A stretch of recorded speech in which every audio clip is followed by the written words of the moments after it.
خدا اے خدا اللهم صل على محمد وعلى آل محمد كما صليت على إبراهيم وعلى آل إبراهيم إنك حميد مجيد اللهم بارك على محمد وعلى آل محمد كما باركت على إبراهيم وعلى آل إبراهيم إنك حميد مجيد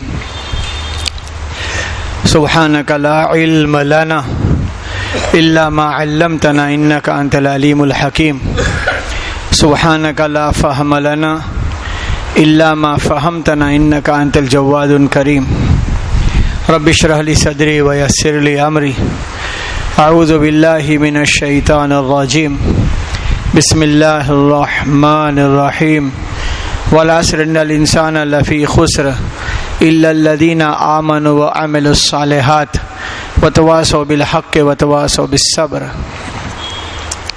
صدق الله مولانا العظيم وصدق رسوله النبي الكريم ونحن لذلك من الشاهدين والشاكرين الحمد لله رب العالمين.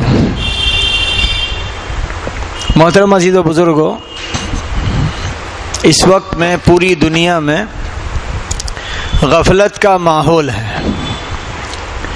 غفلت اس بات کی ہے لوگ اللہ کو بھول کر آخرت کو بھلا کر زندگی گزار رہے ہیں. اللہ کو بھولنے سے اور آخرت بھلا دینے سے دنیا میں گناہ بہت ہو رہے ہیں اور دنیا گناہوں سے بھرتی جا رہی ہے. رسول کریم صلی اللہ علیہ وسلم سے پہلے بھی جب دنیا میں غفلت آ جاتی، یعنی لوگ اللہ کو بھول جاتے اور آخرت بھلا دیتے تو غفلت آ جاتی، بہت گناہ ہوتے تو اللہ نبی بھیجتا تھا. نبی دنیا میں آتے، لوگوں کو اللہ کی پہچان کراتے اور آخرت سمجھاتے تھے. جو اللہ کو پہچان لیتا جیسا کہ پہچاننے کا حق ہے، اور جو آخرت سمجھ لیتا جیسے کہ سمجھنے کا حق ہے، تو اللہ انہیں کامیاب اور بامراد کر دیتا تھا. اور جو اللہ کو پہچاننے سے انکار کر دیتا اور آخرت کی باتیں سن کے بھی اپنی مرضی کی صبح شام کرتا، تو اللہ نے فرعون بادشاہ تھا، بربادی کا فیصلہ کیا. قارون مالدار تھا، شداد مالدار تھا، نمرود بادشاہ تھا، قوم عاد طاقت والی، قوم سمود باغات والی، قوم شعیب بازار والی، یہ مختلف قوموں کے اور مختلف لوگوں کے قرآن پاک میں واقعات ہیں. ان کو اللہ نے برباد کر دیا. ایک نہیں کئی سارے واقعات قرآن میں ہیں. اللہ نے مسلمانوں کو اپنے کلام پاک میں پچھلے زمانوں کی باتیں سنائی، ان کے زندگی کے حال احوال کہ ان کے پاس کیا کچھ تھا، لیکن ان کے پاس اللہ کی پہچان نہیں تھی اور ان کے پاس آخرت کا یقین نہیں تھا، تو اللہ نے برباد کر دیا. تو پتہ چلا قیامت تک کے بھی یہ اصول ہے، اللہ کو پہچاننا جیسا کہ پہچاننے کا حق ہے اور آخرت کو سمجھنا جیسا کہ سمجھنے کا حق ہے.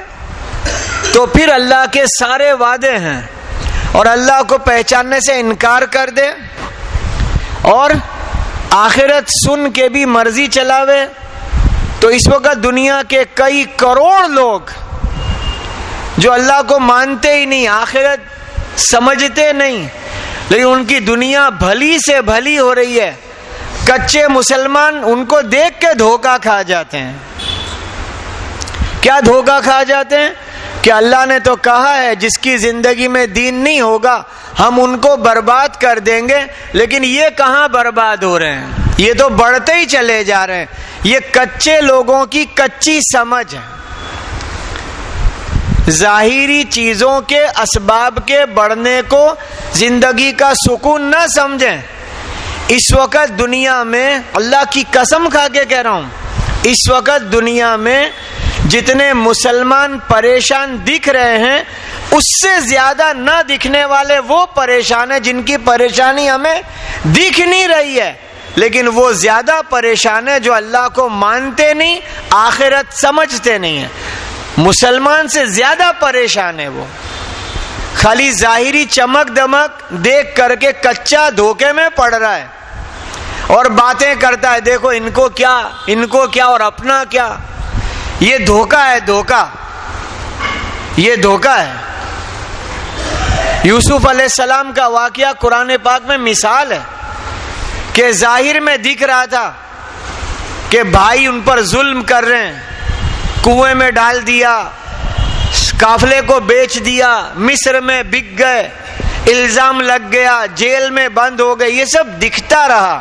اور سامنے جو لوگ تھے کہ 10 بھائی ان کو پیسے مل گئے، اپنے بھائی کو بیچا اور باپ کے پاس رہنے مل گیا، اور وہاں پر جس نے قصور کیا وہ بے قصوری کے ساتھ رہے اور بے قصور کو قصوروار بنا کے جیل میں ڈالا.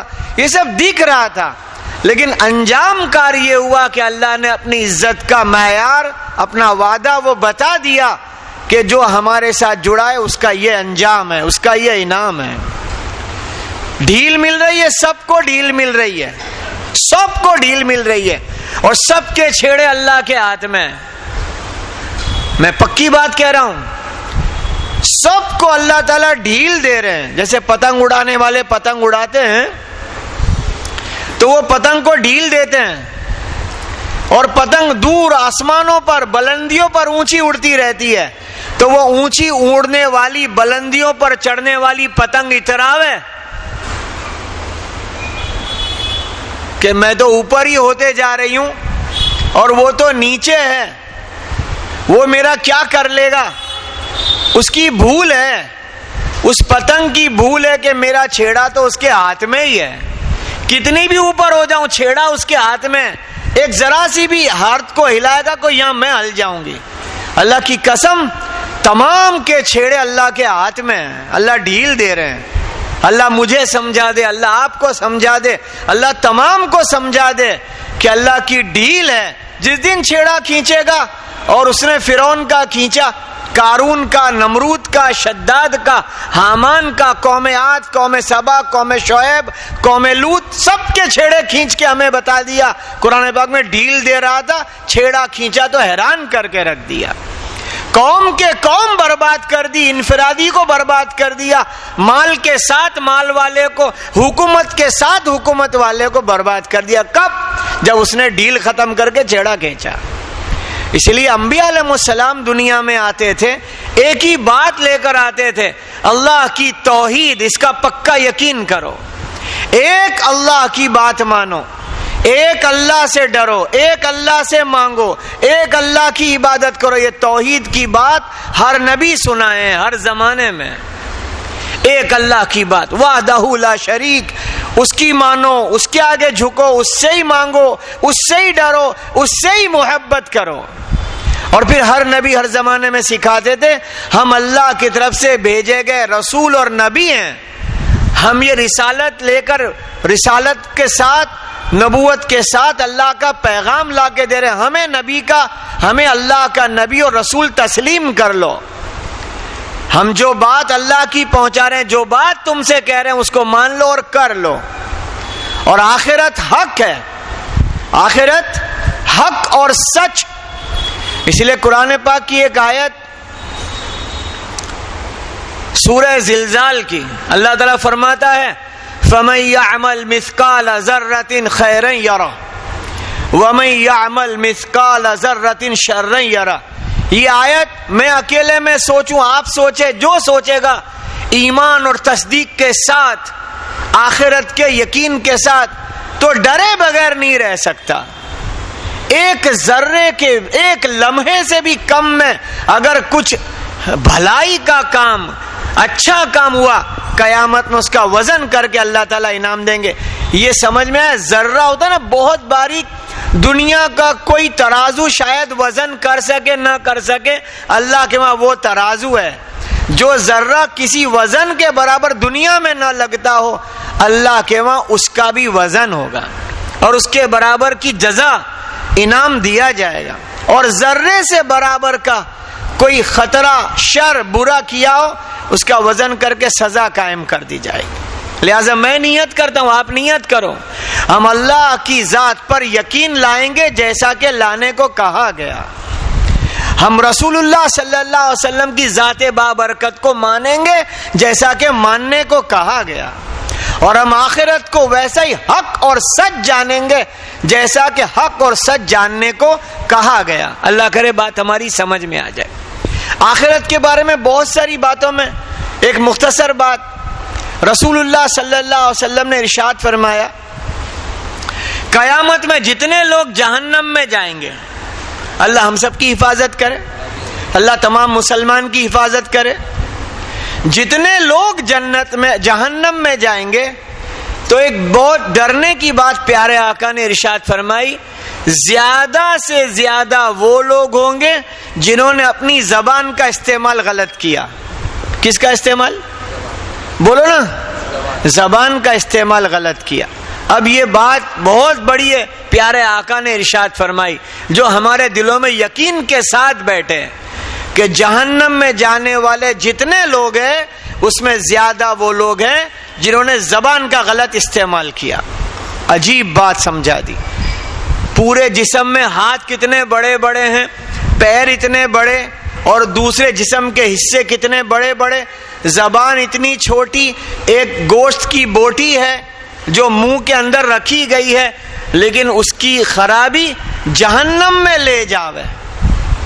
ابو بکر صدیق رضی اللہ تعالیٰ عنہ، جن کے بارے میں جمعہ میں اعلان ہوتا ہے کہ نبیوں کے بعد تمام انسانوں میں سب سے بڑا درجہ سیدنا ابو بکر صدیق رضی اللہ تعالیٰ عنہ کا، وہ اپنی زبان پکڑ کے اپنے آپ سے کہتے تھے، اے زبان تو صحیح صحیح چل ورنہ تو بگڑے گی تو جہنم میں جانا پڑے گا، صحیح صحیح چلے گی اللہ جنت کا انعام دے دیں گے۔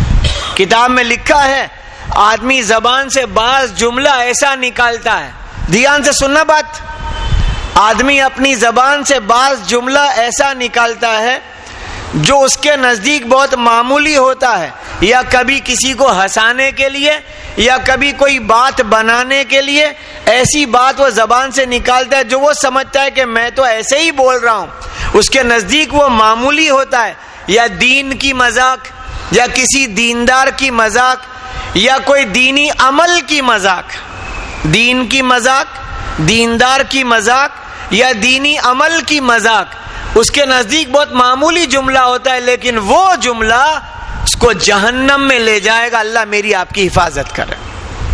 اور بعض باتیں بہت چھوٹی سی ہوتی ہے، کسی دیندار کی، کسی دین کی یا دین کے کسی عمل کی کوئی ایسی تعریفی جملہ کہہ دیا جو اس کے نزدیک بہت چھوٹا سا ہی تھا، لیکن اللہ کو اتنا پسند آ جاوے کہ جنت کے بڑے درجات طے کر دے۔ استعمال کس چیز کا ہے؟ زبان کا۔ لہذا میرے بھائیوں، زبان کے گناہ یوں تو بہت سارے ہیں، قرآن پاک نے گناہ جو گنوایا اہتمام کے ساتھ، یوں تو بہت ساری باتیں زبان کے گناہ۔ فضائل صدقات میں شیخ زکریا صاحب رحمت اللہ علیہ نے اور کئی سارے اللہ والوں نے اپنی اپنی کتابوں میں جہاں زبان کے استعمال کے غلط پر جو باتیں لکھی ہے، اس میں ایک جملہ ہے، جثہ چھوٹا سا ہے اور اس کی غلط استعمال کی سزائیں بڑی بڑی ہے، جسم بہت چھوٹا ہے، صحیح استعمال کے انعامات بہت بڑے بڑے ہیں۔ ایک جملہ ایک نے لکھا سمجھانے کے لیے، بغیر ہڈی کی زبان ایسا بولتی ہے کہ پورے بدن کی ہڈیاں توڑ ڈالتے ہیں لوگ۔ نہیں سنا؟ پھر سے بولوں، بغیر ہڈی کی زبان ایسا بول دیتی ہے، لوگ کیا کرتے ہیں؟ اس کے بدن کی ہڈیاں توڑ ڈالتے ہیں، مارتے ہیں اس کو، کہتے کیسا بولا تم کو معلوم ہے؟ بولا کس نے؟ بولو نا، زبان نے۔ اور ہاتھ کی، پاؤں کی، سر کی، پیٹھ کی ہڈیاں توڑ رہے ہیں، ڈانڈے سے مار رہے ہیں، لاتوں سے، گھوسوں سے، پتہ نہیں روٹ مارا ہے، سلیا مارا، تلواری مار دی، جو بھی مارنا تھا، لیکن شروعات کیا تھی؟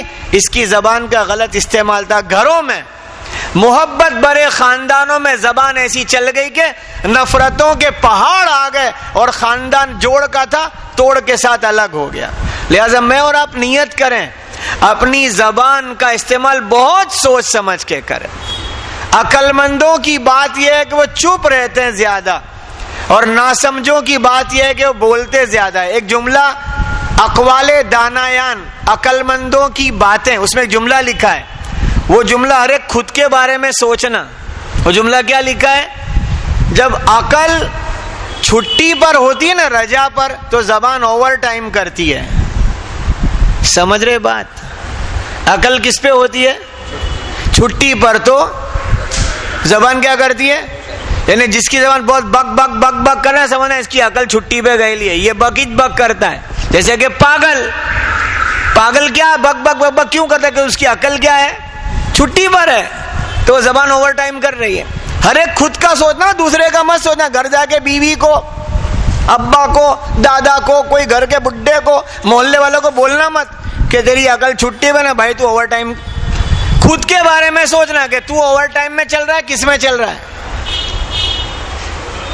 اسی لیے سورہ حجرات آیت نمبر 11, اس میں اللہ نے اعلان کیا, مسلمانوں کو سمجھایا, جس کا مفہوم اور خلاصہ ہے کہ کیا تم یہ بات تو پسند نہیں کرتے کہ تم اپنے مرے ہوئے بھائی کا گوشت کھاؤ. ایک تو ویسے ہی بھائی کا گوشت انسان کا انسان کے کھانے کے لیے حرام ہے. انسان کو انسان کا گوشت کھانا حرام ہے.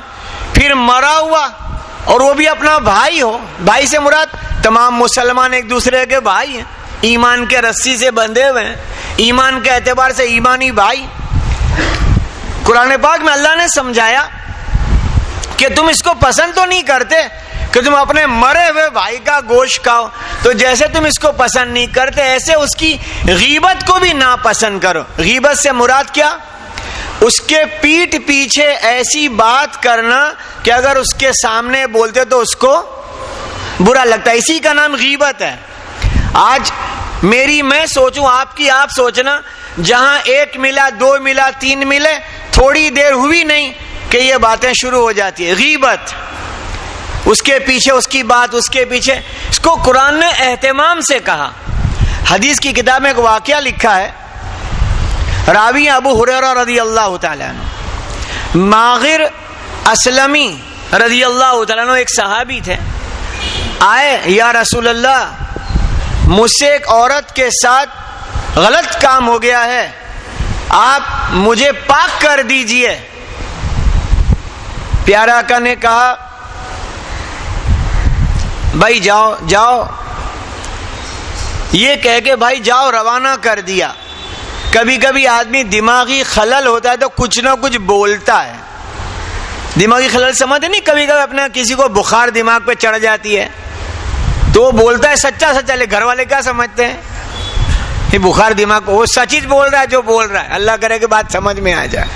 تو کبھی کبھی یہاں بخار چڑھ جائے تو آدمی بہکی باتیں کرتا ہے. اس کو جاؤ بھائی جاؤ. دوسری مرتبہ آئے, وہ چلے گئے. پھر کچھ وقت کے بعد یا کچھ دن کے بعد آئے, حضور میرے سے بڑا گناہ ہوا ہے, آپ مجھے پاک کر دیجئے. پیارے آقا نے کہا, بھائی دیکھو کبھی کہیں نشہ کیا ہوگا, کچھ نشے میں بول رہا ہے, جاؤ بھائی جاؤ. کو روانہ کر دیا. ایسے 4 مرتبہ ہوا ہے, الگ الگ بات سے پیارے آقا نے روانہ کر دیا. پھر اس کے بعد ان کی سزا قائم کر دی.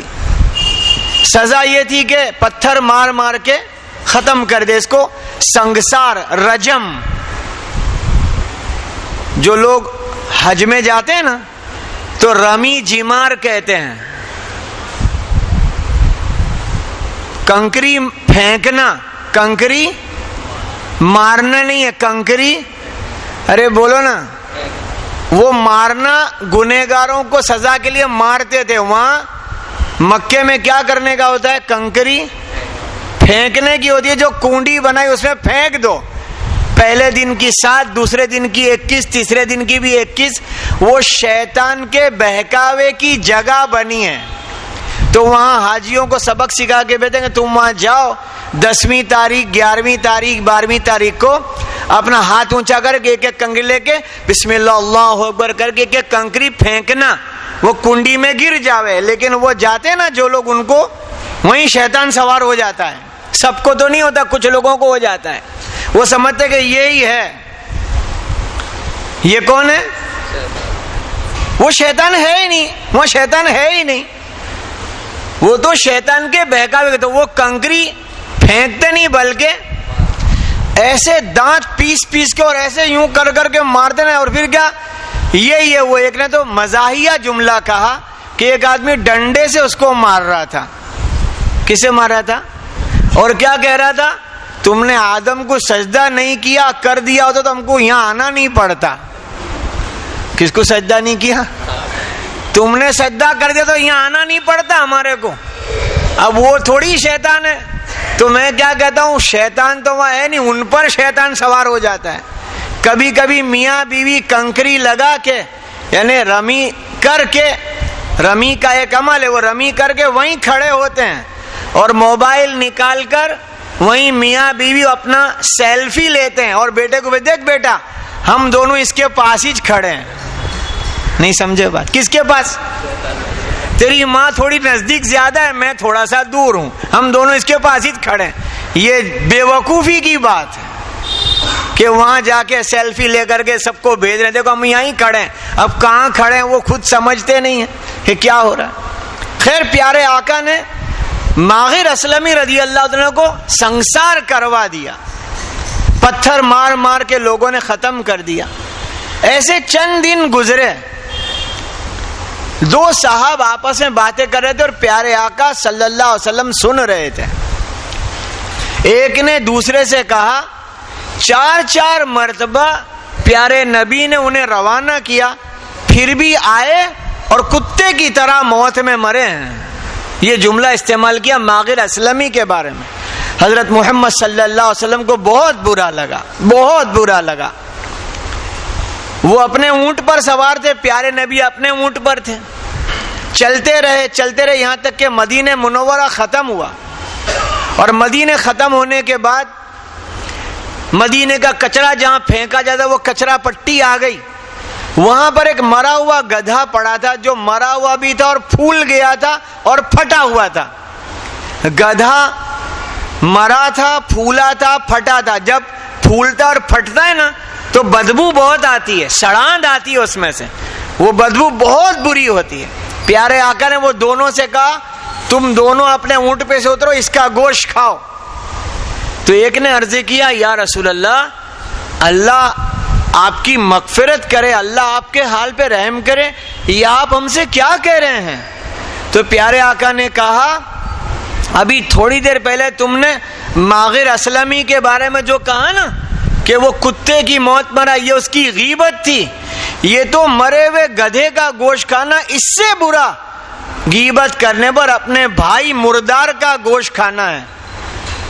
پیارے آقا نے کہا اللہ نے مجھے دکھایا وہ تو جنت کی نہروں میں غوطے کھا رہا ہے اور تم اس کی غیبتیں کرتے ہو، اس کی برائیاں کرتے ہو۔ یعنی یہ بات سبق میرے آپ کے سمجھنے کی ہے کہ کسی کو ہم نے گناہ کرتے دیکھا، بہت دھیان سے بات سننا اور میں بھی سمجھ لوں، کسی کو کسی غلط کام میں دیکھا، ہو سکتا اس نے وہ گناہ کی توبہ کر لی، نہیں سمجھے بات کہ یہ ہے نا اس کو میں ایک نمبر کا چور تھا، اب چور تھا، نہیں سمجھے، پہلے کیا تھا؟ چور تھا، اب وہ جماعت میں گیا، مدرسے کے استادوں سے ملا، کسی اللہ والے سے ملا، دل میں ایمان کا نور پیدا ہو گیا، توبہ بھی کر لی، رو دھو کے اللہ سے معافی کروا لی، وہاں سے تو معافی ہو گئی، لیکن یہ بندہ ابھی تک بھی، اس کو میں نے پہلے دیکھا تھا، پہلے اس کی زندگی اپنے کو معلوم ہے، ارے بھائی اللہ نے معاف کر دی، تو کیوں دہراتا ہے؟ میں نے ان کو پینٹ شرٹ میں دیکھا ہے کیا تو اچھا ہوا دیکھا تو بھی کیا کرے، نہیں سمجھے بات، میں نے وہ ان کو لائن میں بھی لگیلا دیکھا تھا، ارے بھائی اس نے توبہ کر لی ہے، اللہ سے معافی مانگ لی، اس کے گناہ دہرانے کی کوئی ضرورت نہیں ہے، اللہ کرے کہ بات سمجھ میں آ جائے۔ اس لیے اچھی طرح ہم سمجھ لیں، حدیث پاک میں آیا غیبت کرنے والے کو جنت میں جانے سے روک دیا جائے گا. کہاں سے جانے سے؟ جنت میں جانے سے روک دیا جائے گا. اور غیبت کہاں کہاں ہوتی ہے؟ میں بھی نیت کرتا ہوں نہیں کروں گا انشاءاللہ, آپ بھی نیت کرو نہیں کریں گے انشاءاللہ. اور لکھا ہے غیبت کا گناہ ایسا گناہ ہے جیسے جماعت والوں کو اللہ جزائے خیر دے, جماعتیں جاتی ہے نا 3 دن 40 دن 4 مہینے, میں بھی نیت کرتا ہوں جاؤں گا, آپ بھی نیت کرو جائیں گے انشاءاللہ. جب جماعت کا ٹائم پورا ہوتا ہے نا تو آخر میں سب ایک دوسرے سے گلے مل کے روتے ہیں اور بولتے ہیں بھائی کبھی کچھ بولا چالا ہو تو معاف کر دینا, ہم نے تیرے پیچھے کوئی غیبت کر لی. ہو جاتا ہے. تو غیبت کا گناہ اس کی معافی اللہ سے بھی مانگنے کی, اور جس کی غیبت کی اور کوئی معافی مانگنے آوے تو کیا کر دینے کا, کرنے کا. بے جانے تو قائم ایسا ہی کرتا, ایسا نہیں کرنے کا. حضرت مولانا تھانوی صاحب رحمۃ اللہ علیہ کے بارے میں لکھا ہے کہ کچھ لوگ حضرت کے پاس آ جاتے اور عرض کرتے حضرت ہم نے آپ کی غیبت کر لی, معافی مانگنے آئے ہیں. بہت دھیان سے سننا, حضرت مولانا تھانوی صاحب رحمۃ اللہ علیہ پاس لوگ آ جاتے کبھی کبھی, حضرت ہم نے آپ کی غیبت کر لی, ہم آپ سے معافی مانگنا ہے. حضرت فوراً کہہ دیتے میں بھی معافی کرتا ہوں اور دعا کروں گا اللہ بھی تجھے معاف کر دے, میں معاف کرتا ہوں اور دعا کروں گا اللہ بھی تجھے. پھر آگے کیا کہتے تھے, ذرا وہ تو بتا دے کون سی غیبت کی, ہو سکتا ہے کہ وہ بھول میرے میں ہو تو میں سدھر جاؤں, نہیں ہو تو کوئی بات نہیں. نہیں سمجھے بات؟ ذرا وہ تو بتا دے کہ کون سی غیبت کی, تاکہ واقعی میں اگر وہ بھول مجھ میں ہے, ارے سمجھ میں آ رہی بات, تو کبھی معافی مانگنے جاؤ گے ان لوگوں کی جس کی ہم نے کبھی شروعات گھر سے ہی کرنا. بیوی کی کئی جگہ کر دی ہوگی, ماں کے آگے بیوی کی اور بیوی کے آگے, تو آپ لوگ نے نہیں کی ہوگی. آپ لوگ سب شریف آدمی ہیں, جس نے کہ ان تک یہ میری بات پہنچا دینا. کبھی بیٹے کی غیبت کر لی کسی کے آگے, کبھی بھائی کی کر لی کسی کے آگے, کبھی ابا کی کسی کے آگے. ایسا ہوتا ہے, ہو جاتا ہے, ہم انسان ہیں. کبھی کبھی بھول میں گناہ ہوتا ہے, کبھی جان بوجھ کے ہوتا ہے. اللہ تعالیٰ نے اپنے نبی کے ذریعے بھول کے گناہ کی معافی کا بھی اعلان کیا, جان بوجھ کے گناہ کا بھی علاج بتا دیا کہ دیکھو یہ اس کا علاج ہے. تو جس کی بھی غیبت کی ہے گھر سے شروعات کرنا کہ معافی مانگیں. حضرت محمد صلی اللہ علیہ وسلم بیمار ہوئے, زیادہ بیمار ہوئے. آپ کی پیاری پاکیزہ پاک بیویاں جو ہماری امت کی مائیں ہیں وہ آس پاس کھڑی ہو گئی سب, اور آپ کو دیکھنے لگی. تو حضرت صفیہ رضی اللہ عنہ جو بالکل قریب کھڑی تھی, اور بھی عورتیں کھڑی تھی, دھیان سے سننا بات. تو حضرت صفیہ رضی اللہ عنہ نے عرض کی یا رسول اللہ, میں اللہ سے دعا کرتی اور اللہ میری دعا قبول کر لیتا. میں اللہ سے دعا کرتی, اللہ میری دعا قبول کر لیتا. وہ دعا کیا کرتی کہ اللہ میری تندرستی آپ کو دے دیتا اور آپ کی بیماری مجھے دے دیتا, آپ اچھے ہو جاتے, میری عمر آپ کو لگ جاتی. یہ حضرت صفیہ رضی اللہ عنہ نے عرض کی پیارے آقا سے. تو جو دوسری عورتیں کھڑی تھی, ایک نے دوسرے کو آنکھ کے اشارے سے, جس کو لکھا ہے کتاب میں کہ کیسی میٹھی بنتی ہے, نہیں سمجھے بات, زبان سے نہیں بولے, کیسے بولے ہیں, یہ بھی غیبت ہے. پیارے آقا نے وہ دیکھ لیا کہ انہیں آنکھ کے اشارے سے کہا کہ دیکھو یہ. اچھی طرح سننا, عورتیں تو آج بھی بولتی ہے کبھی مرد بیمار پڑ جائے اللہ تم کو اچھا کر دے, اللہ میری عمر تم کو لگ جائے. مرد بہت کم بولتے ہیں ایسا, نہیں سمجھے, کہ تیری بیماری میں کہ ہاں یہ جاوید, اللہ کرے بات ہماری سمجھ میں آ جائے. عورتیں واقعی مردوں کو بہت چاہتی ہیں, ہم انہیں خوش رکھیں نہ رکھیں, لیکن عورتوں کے دلوں میں اپنے شوہر کی محبت بہت ہوتی ہے. وہ مارے پیٹے کچھ بھی کرے, خوش رکھے نہ رکھے, وہ تو اپنے شوہر کو کہ نہیں کچھ بھی ہے, میرے ماں باپ نے اس سے میرا نکاح کرا ہے, میرا شوہر ہے. جو غلطی والے ہیں اللہ ان کو صحیح سمجھ دے. حضرت صفیہ رضی اللہ تعالیٰ عنہ نے عرض کی یا رسول اللہ, کاش کہ میں اللہ سے دعا کر دوں، اللہ میری دعا قبول کرتا ہے، اللہ آپ کو اچھا کر دیتا اور میرے کو بیمار کر دیتا، میری عمر بھی آپ کو لگتی۔ تو جیسی وہ ایک نے دوسرے کو آنکھ کے اشارے سے کہا، فوراً پیارے آقا نے ارشاد فرمایا، تم نے صفیہ کی غیبت کی ہے، اللہ سے بھی معافی مانگو، ان سے بھی معافی مانگو۔ آنکھ کے اشارے کی بھی غیبت منع۔ عائشہ صدیقہ رضی اللہ تعالیٰ عرض کرتی ہیں کہ ایک مرتبہ میں نے کسی عورت کے بارے میں جو ٹھنگنی تھی تو ہاتھ کے اشارے سے بتایا، ہم تو منہ سے بٹکی آئی، یہ بٹکا، ابھی وہ دور سے ہی ہے، یہ کالیا آیا، نہیں سمجھے بات۔ اگر کہ اس کے منہ پہ بولیے تو شاید وہ چڑتا نہ ہو، بھائی کسی کا نام ہی کالو بھائی کر دیا ہو تو وہ چڑتا نہیں، لیکن کوئی ایسا ہو نا اس کو کالو، آلو بھالو جو بھی بول رہے، بٹکا، ٹھنگنا، کاڑیاں، تو چڑتا ہو تو اس کے پیچھے نہیں بولنا چاہیے کہ منہ پہ بولے تو چڑتا ہے، پیچھے کیسے بول سکتے ہیں۔ تو امی جان کہتی ہے میں نے ہاتھ کے اشارے سے کہا کہ وہ ٹھنگنی ہے۔ پیارے آقا نے کہا، عائشہ تم نے بڑی غلطی کی، یہ ایسی غلطی ہے کہ اگر یہ غلطی کے گناہ کا سزا سمندر میں ڈالے، پانی گندا ہو جائے، بدبو والا ہو جائے، توبہ کرو، اس سے بھی معافی مانگو۔ یہ سب ہمارے سمجھنے کا ہے۔ ایک واقعہ لکھا ہے بہت عجیب سا، ایک تابعی ہیں حضرت ربعی رحمت اللہ علیہ، وہ کہتے ہیں ایک مرتبہ کچھ لوگ بیٹھے تھے اور آپس میں باتیں کر رہے تھے، میں بھی وہیں بیٹھا تھا۔ وہ باتیں کرتے کرتے کسی کی غیبت پہ آ گئے تو میں تو اٹھ کے فوراً کھڑا ہو گیا، ایسا میں بھی کروں، ایسا آپ بھی کریں انشاءاللہ۔ وہاں سے کھڑے ہو گیا میں تو کہ بھئی تو غیبت کر رہے ہیں، غیبت کرنا بھی گناہ ہے، اور غیبت میں نے کچھ ہفتے پہلے کہا تھا، کبھی کوئی آدمی آ کے تمہیں یوں بولے نا، ایک بات بولوں، کوئی کو بولنا مت، تو اپنے کیا بولنے کا، میرے کو بھی مت بول، نہیں سمجھے۔ میں نے کچھ ہفتے پہلے کہا تھا کوئی بھی آ کے تمہیں بولے کہ تم کو ایک بات بولو پر کوئی کو بولنا مت، تو اپنے کیا بول دینے کا، ہماری بیماری کیا ہو گئی ہے، ہاں اپنا تو خاص ہے، کوئی کو بھی نہیں، بس اب یہ کوئی کو بھی نہیں، گجرات سماچار کی موٹر ہے یہ کہ جگت میں پھر جاوے، پھر اللہ کرے بات سمجھ میں آ جائے۔ حضرت ربیع رحمت اللہ علیہ کہتے ہیں میں بیٹھا تھا، انہوں نے غیبت شروع کر دی، میں اٹھ کے چلا گیا، وہ باتیں کرتے رہے، میں دور بیٹھا رہا کہ مجھے آواز بھی نہ آئے، لیکن پھر ایسا ہوا کہ اب تو وہ بات پوری ہو گئی، میں پھر آ کے بیٹھ گیا، وہ پھر غیبت شروع کی، میں پھر اٹھ کے چلا گیا، پھر آ کے بیٹھا تو تھوڑی دیر میں میرے منہ سے بھی کچھ نکل گیا، اور جب میں رات سویا تو میں نے دیکھا ایک بہت گندے چہرے والا میرے سامنے آیا اور ایک تھالی میں خنزیر کا گوشت لے کر آیا۔ خنزیر عربی میں بولتے ہیں، اردو میں نام اس کا سور ہے، گجراتی میں بھونڈ بولتے ہیں، کہ اس کا گوشت لے کر آیا اور مجھے کہا یہ کھاؤ، خواب کی بات بتا رہے ہیں۔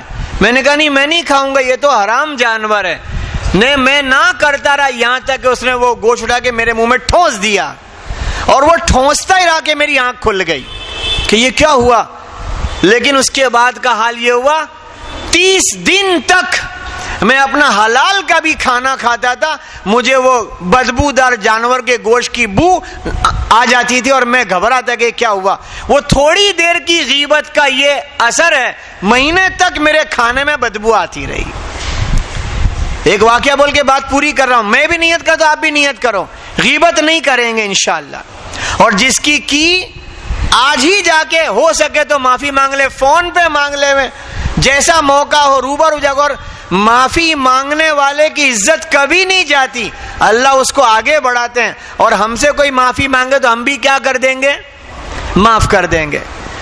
حضرت ابوبکر صدیق رضی اللہ تعالیٰ عنہ، حضرت عمر فاروق رضی اللہ تعالیٰ عنہ سفر میں تھے،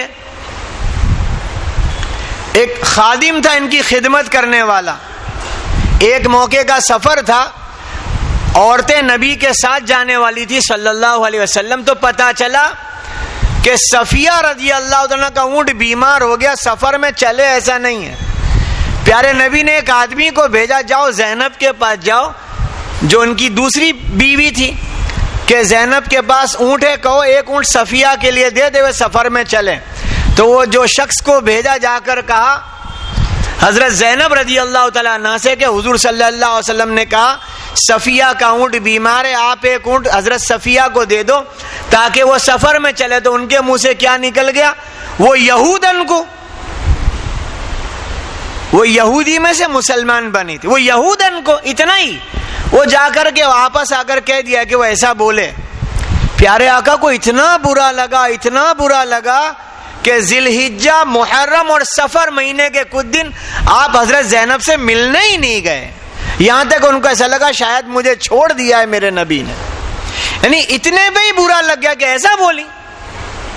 ارے سمجھ میں آ رہی بات؟ آج کوئی ہم سے کسی کے بارے میں ارے اس کو, ارے وہ تو ایک نمبر کا, وہ تو فلانا, یعنی اپنی زبان کو ہم پتہ نہیں اتنی تیز چلا دیتے ہیں کسی کے بھی متعلق, سمجھتے نہیں کہ میں کیا بول رہا ہوں, اس کا کیا وبال ہے.